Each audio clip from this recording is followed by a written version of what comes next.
The complete story of Nawab Aminuddin Khan. Accession and reign. Nawab Aminuddin Khan I assumed power at the age of 35.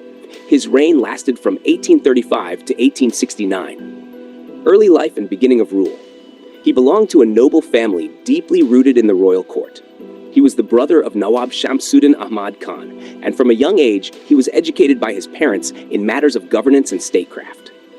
Following the rule of his brother, the leadership of the Loharu state was passed on to Aminuddin Khan, who officially took charge in 1835. Governance and reforms. Aminuddin Khan undertook several significant measures to ensure the development of the Loharu state. His rule began under challenging circumstances, but over time, he implemented crucial reforms that laid a solid foundation for a stable state. His policies focused heavily on public welfare, especially in the fields of education and healthcare. During his tenure, agriculture and trade in the state flourished.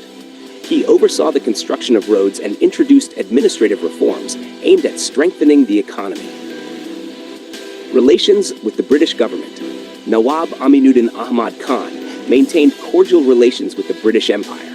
He often consulted with British officials and ensured the autonomy of his state through diplomacy and cooperation.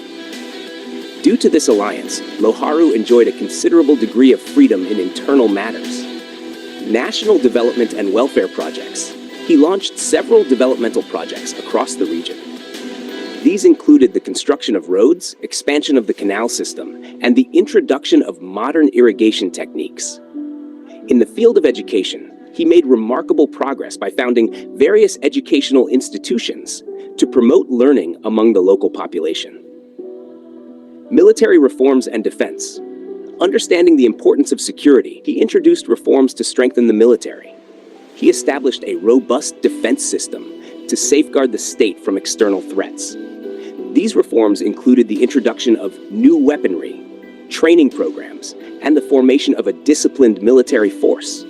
As a result, the state remained largely peaceful and secure during his rule. Economic growth. Under his leadership, the Loharu state saw significant economic progress, particularly in agriculture and trade. Farmers were granted more freedom regarding land usage, and trade routes were expanded. His economic policies led to widespread prosperity and an improvement in the standard of living for the people. Conclusion.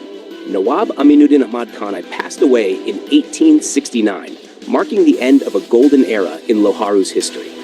By the time of his death, the state had become stable and prosperous. After his passing, leadership was transferred to his son, but new changes followed in the state structure. Legacy.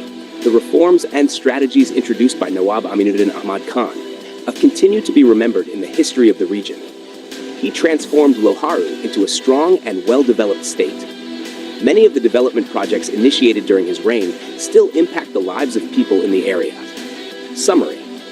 The reign of Nawab Aminuddin Khan thus stands as a golden chapter in the history of Loharu. His visionary leadership brought about stability, progress, and prosperity. Through wise governance and reformist policies, he not only boosted the state's economy, but also worked diligently for the welfare of its people.